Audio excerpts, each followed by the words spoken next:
Miaraba toboky lahy makasitraka toboky vavy mivahiny ato anatin'ny tokantrano raninao indray ny fandarana kids Thème amin'ity hariva ity. Ho an'ny tontolon'ny fahasalamana izay efa fantarintsika ny fanarahana azy eto amin'ny tapany voalohan'ny fandarana dia ny mahakasika ny atoditarina indray no resahantsika androany. Marina aty am-piandohana moa fa dia azo tranona tsara ny aretina ary ny tsara ho fantatra ihany koa dia mety ho tratra azy sy daholo ny ankizy sy ny zaza rehetra. Izany hoe ilay fivitosana eo amin'ny tenda, eo amin'ny elika ary eo amin'ny elakelape. Tsara mailo ihany tsika ray aman-dreny satria mety ho fambara aretina goavana ny fisian'ireny atoditarina eo amin'ny zanantsika ireny. Isan'izany ohatra ny mety hisian'ny tuberculose sy ny cancer, fa izany hoe ato anatin'ity fanazavana misimisy ny mpitsabo ity no ahafantarantsika hoe inona ny antony mety mahatonga azy, inona ny fitsaboana mifanentana amin'izay atoditarina izay. Ny fitrangany dia misy mivoto tsy normal nampandro an'ilay zaza taloha tsy nisy mivoto fa avy eo misy ohatran'ny kanety kely amin'ny tenda aty amin'ny lamosiny loha, indraindray any ambany elika, indraindray eny amin'ny tanana, indraindray eny eo amin'ny fotope dia any amin'ny laferana. Reny rehetra zany toerana misy atoditarina daholo. Reny atoditarina reny dia mety zavatra hoe aretina tsotra nefa ihany koa mety mirevele, izany hoe anisan'ny tafiditra anatin'ny trangana aretina gravy anisan'izany ny tuberculose izay aretin'ny mifindra sy ny cancer. Ny zavatra atao rehefa mahita atoditarina dia mijery manantona mpitsabo, dia ny mpitsabo no manao visite an'ilay zaza, mijery hoe misy hafanana ve izy, satria raha misy hafanana izy dia mety hoe infection, izany hoe aretin'ny mifindra mety mahatonga an'ilay atoditarina, na hoe tsy misy hafanana. Raha tsy misy hafanana indray izy dia mety inflammatoire, mety misy zavatra réaction ny taovan'ilay zaza fotsiny ilay izy dia mety tsy dia tena hoe mampatahotra izy raha izay ihany koa. Ilay dokotera ihany koa no maka ny température mijery anazy hoe reraka ve ilay zaza, satria raha ohatra misy atoditarina ny reraka dia manambara aretina somary gravy ihany izay. Ilay dokotera koa mahita avy eo hoe tokana ve ny atoditarina sa be da be hoe sady misy any amin'ny tenda, misy any ambany elika, misy any amin'ny toerana hafa, izay manambara fa efa miparitaka ilay aretina sanatria. Ny zavatra jeren'ilay dokotera ihany koa misy mandeha ve izy, atsatra ve ilay zaza, misy fivitosana hafa ve any amin'ny kibony na any amin'ny taolany, izay mety fanombohana trangana aretina cancer. Ny zavatra atao rehefa mahita atoditarina, ny zavatra ataon'ilay dokotera dia manao analyse matetika rehefa ngizangiza ilay izy. Ngiza izany amin'ny ankizy dia manomboka eo amin'ny 2 cm eo ny savaivony, ny savaivon'ilay atoditarina. Raha kely izy izany tsara foana manantona dokotera fa tsy dia tena mila hoe tsy tokony hoe paniquer be, fa raha ohatra kosa izy mihoatra ny 1 cm dia iny mila manao exploration. Anisan'izay ny radio anatratra, satria indraindray misy atoditarina ao amin'ny tratra ao, hita amin'ny radio anatratra. Anisan'izay ny échographie ana-kibo, satria indraindray misy atoditarina koa any ao amin'ny kibo dia anisan'izay ny analyzina rà, satria matetika zavatra any amin'ny rà no miparitaka amin'ny tena dia mampisy atoditarina miparitaka ohatra izany. Rehefa hita ny analyse, hita ny fizahana dia maromaro ny trangana aretina izay mety mahatonga fisiana atoditarina amin'ny zazakely anankiray. Voalohany indrindra ny tsongaiko izay tsy ho resahako betsaka dia ny fihinanana fanafody, misy hoe mihinana amoxicilline, dia ireny dia mety miteraka fisiana atoditarina amin'ny zaza anankiray. Faharoa indray ny homamiadana, ny homamiadana any amin'ny rà na any amin'ny atoditarina dia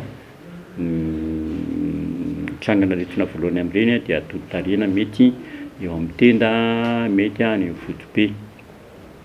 Manaraka misy karazana aretina ankizy lehibehibe izay iraisany amin'ny aretin'olon-dehibe dia ny karazana aretina atao hoe lupus ohatra. Fa ny tena izay somary velariko kely androany dia ny antony azo avy amin'ny aretina maladie infectieuse zany. Dia misy moa ny microbe mahazatra dia manafika an'ilay atoditarina izy dia lasa mivoty ilay izy dia ohatran'ny misy nana izay ilana fitsaboana manokana. Dia ety amintsika aty Madagasikara misy ny tuberculose izay betsaka maro dia maro tokoa ny fitrangany amin'ny ankizy miseho amin'ny alalan'ny atoditarina. Atoditarina io mety eo amin'ny tenda matetika nefa mety any ambany elika ihany koa rehefa tuberculose. Dia rehefa tuberculose izy dia miaraka amin'ny reraka ilay zaza, manavy elaela, mimahi, tsemboka, tsy mazoto mihinana. Dia rehefa anontaniana manodidina dia mety misy olona voan'ny tuberculose tao fianakaviana ohatran'izay izay namindra ny aretina nefa tsy voatery izy an'izay ihany koa fa mety azony tany am-pianarana nefa mety amin'ny fomba maro samihafa no azon'ilay zazan'ny tuberculose anankiray. Ny tuberculose dia aretina mifindra izay azo tsaboana tsara, tsy maminatra, betsaka eto amintsika. Maro ny olona voany tsy voatery hoe ny mitsampy sakafo ihany, izany moa izy ny tena betsaka fa na ny ampy sakafo na ny olona hoe manana toerana ambony amin'ny toeram-piasana ary dia na hoe fianakaviana ataoko hoe manana misy azy dia misy amin'izy ireny no tratran'io aretin'io dia misy ary moa hoe olona avy any ampitan-dranomasina tonga eto amintsika dia hitatsinà hoe misy atoditarina dia rehefa ataony analyse dia voan'ny tuberculose. Tiako tenena hoe ny tuberculose betsaka eto amintsika ka rehefa misy atoditarina dia mailimay ihany fa sao dia tuberculose ny ila fa raha ngezangeza izy na miaraka amin'ny harerahany. Farany ho resako dia ny peste.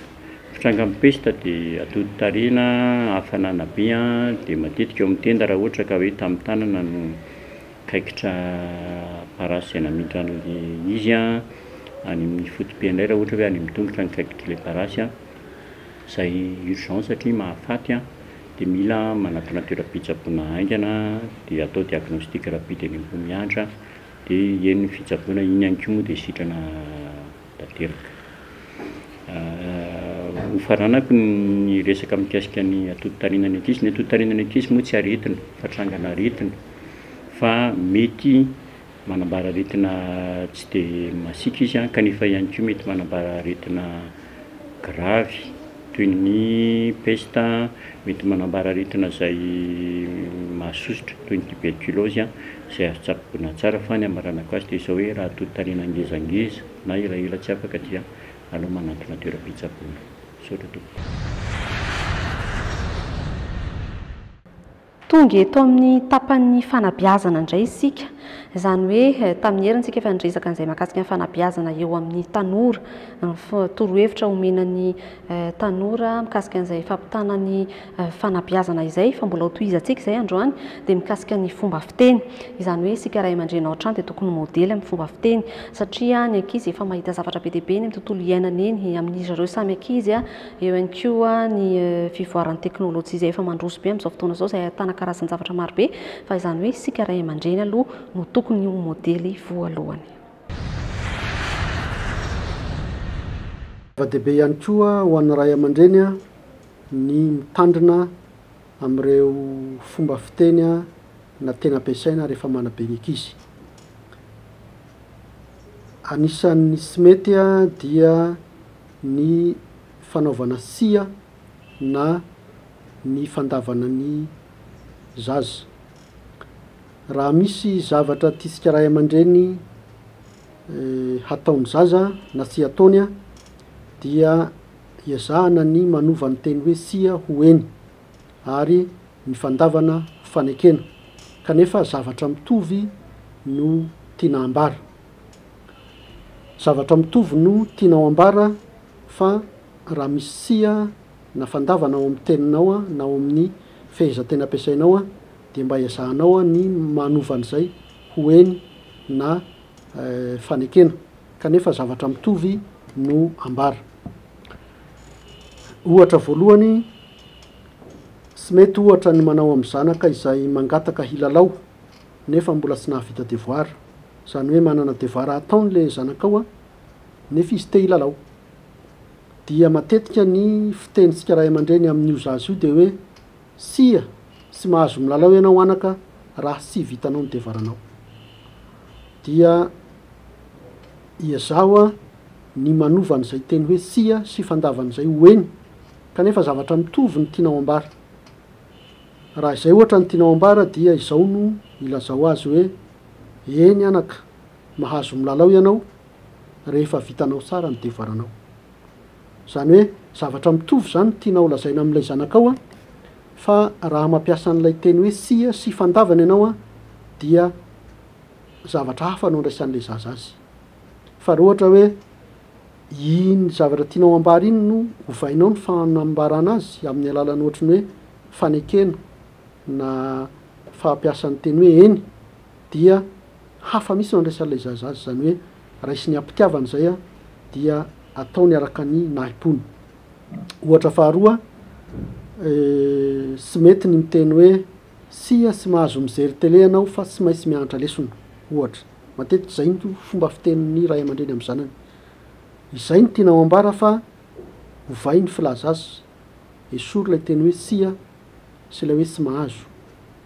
Dia ataovy tahaka an'izao ohatra hoe eny anaka, mahazo mijery tele ianao rehefa avy mianatra lesona.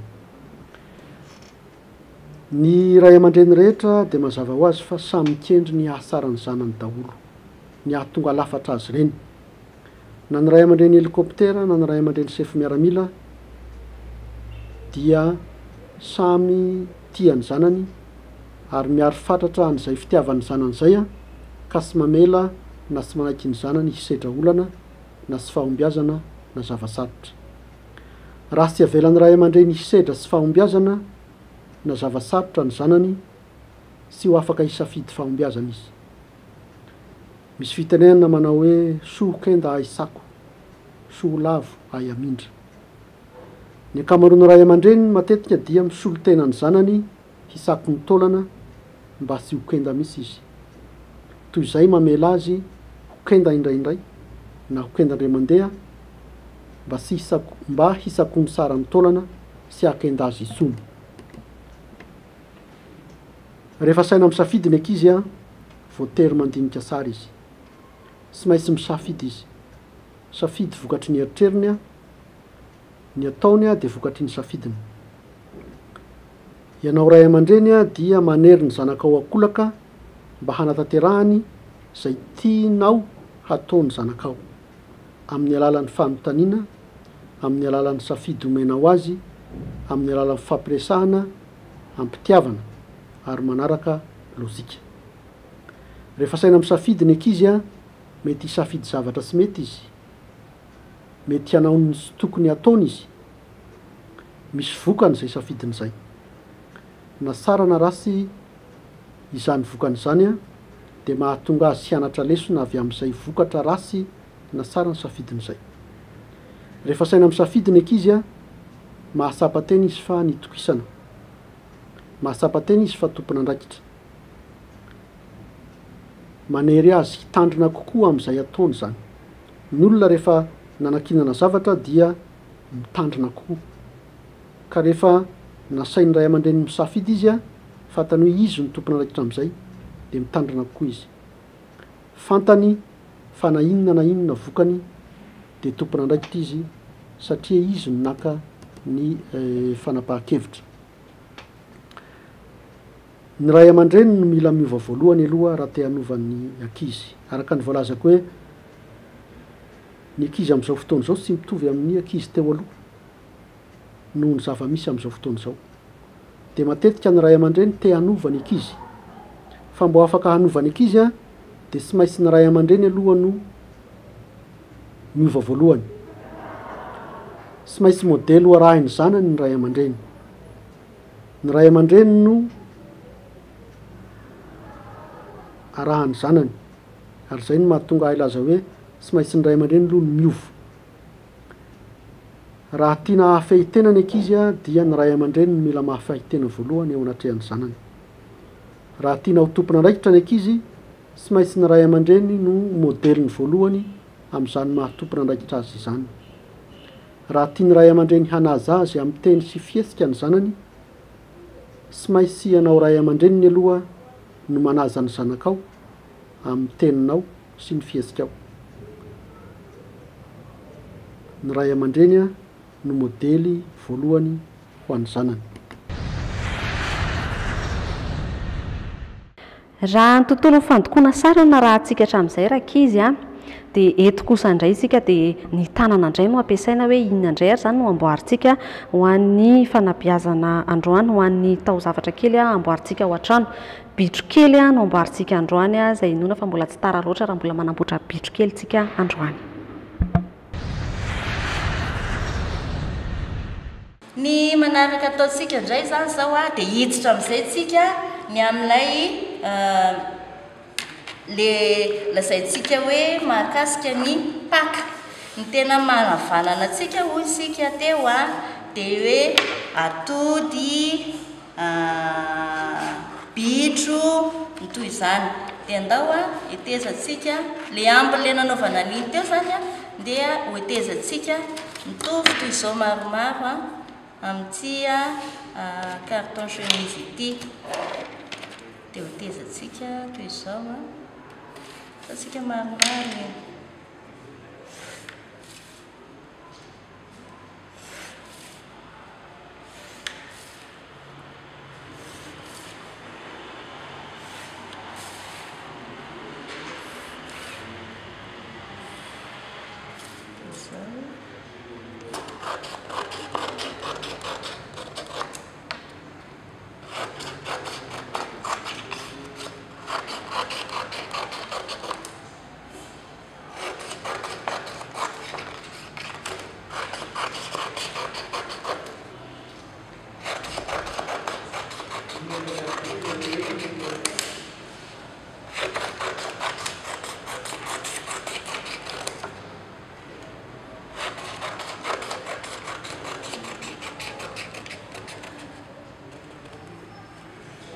Toy izao.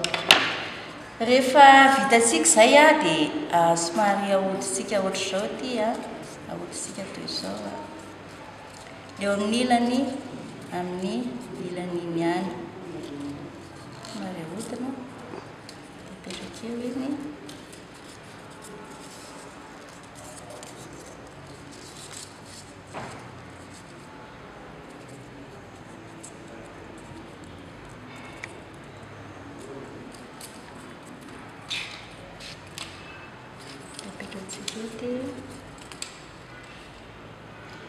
Ataontsika manana endrika toy izao. Dia makisika. Ity zany alaitsika toy izao a dia asiantsika lakaoly eto. Ito zany asiantsika lakaoly mba hanana endrika toy izao izy.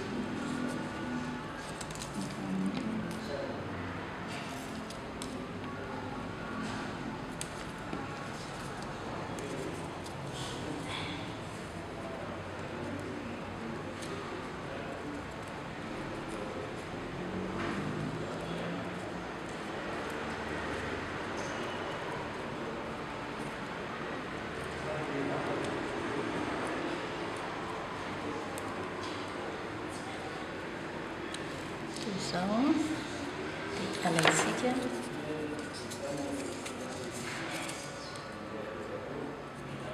Ity apetatsika eto hanana endrika toy izao. Dia asiantsika lakaoly ihany koa eto.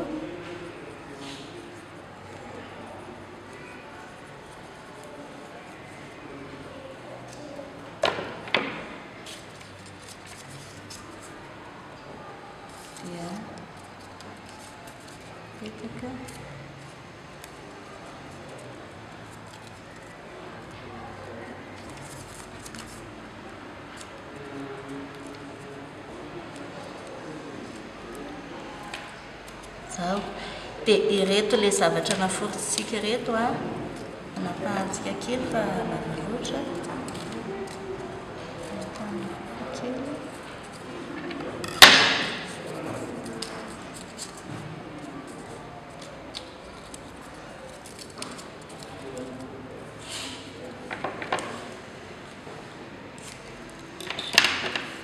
izay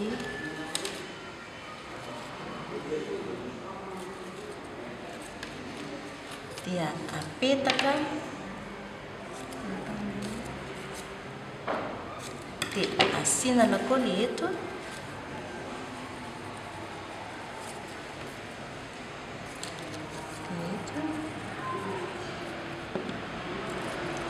dia apetakatsika toy izao ilay izy asisika indray asisika indray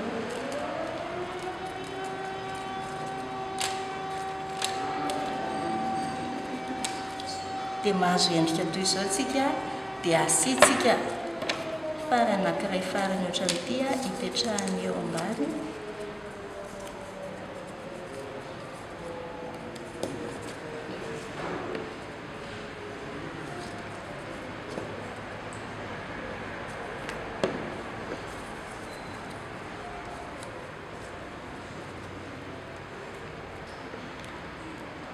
mba ho afaka hipetraka toy izao eto dia asitsika lakoly ihany eto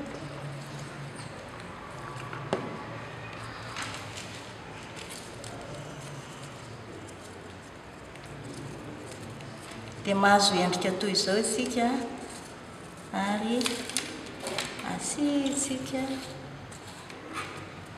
boribory eo ampovoany eto ampovoany manety boribory isika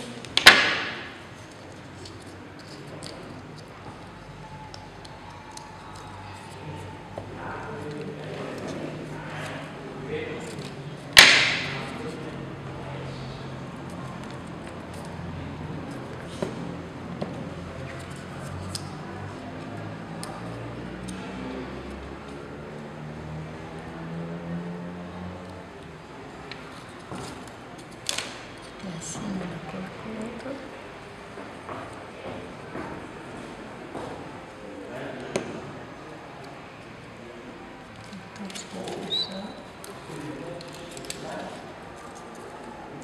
dia manana endrika toy ny bitro kely ohatran'izao tsika azo atao haingon-trano azo atao ihany koa haingona latabatra na ny toy izany mahafinaritra tokoa ary zavatra tena mora hain'ny ankizy raha ny toy izao tsy dia mila zavatra sarotra dia afaka manana safiditsika miloko izay ampiasaintsika anaovana izany toy ny bitro kely izany izy amin'io ny sofiny dia ny vavany dia ny tongony sy ny tanany. Eto ilay fotoana tena andrasan'ny ankizy kely marobe ao tokantrano ny fotoanan'ny talenta anoloran'ny ankizy ny hira maro isan-karazany sy ny tsy anjery tsy ampiandrela intsony fa tonga dia ho arahantsika avy hatrany.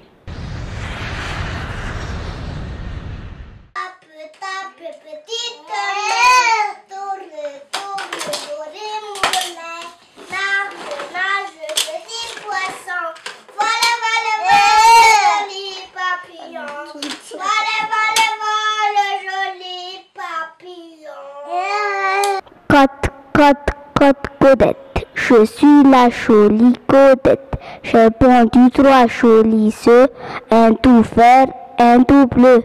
Le troisième, ça fait vous, c'est pour Pâques, mais pas pour vous. 1, 2, 3, 4. Le coquet-mort, le coquet-mort. Le coquet-mort, le coquet-mort. Il a dit la pluie, cocoli, cocoda. Il a dit la pluie, cocodalico.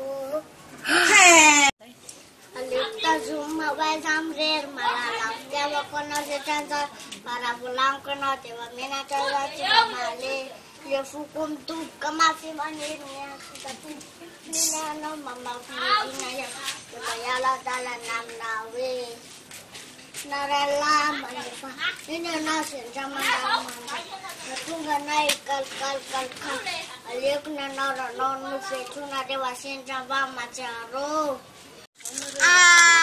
Alléluia, alléluia, je veux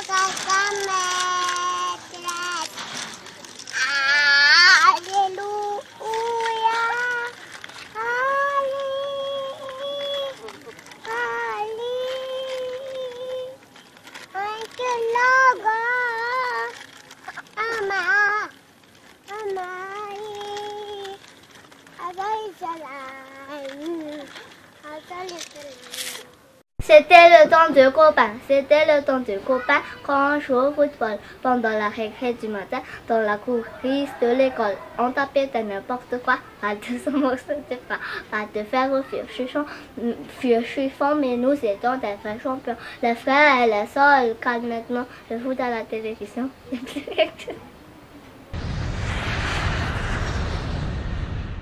Iny ary mifarana sady ny fandaharana nantenaina fa dia nafinaritra ny ankizikely rehetrarehetra nanaraka an'ity fandaharan'ity androany amin'ny herintsika dia mbola manome fotoananareo indray izany hoe tsara ny mampatsiahy fa ny talentanareo rakizy dia afaka alefa aty amin'ny Facebook ny Kids Thème dia ho alefantsika eto amin'ity fandaharan'ity dia io ihany koa ny laharanantso atarbia izay ahafahantsika mifanerasera indrindra ho an'ireo izay te hiara-iasa amin'ny Kids Thème. Mifarana ny fandaharana mimetraka ny mandram-peona amin'ny herin'ny anio toy izao indray.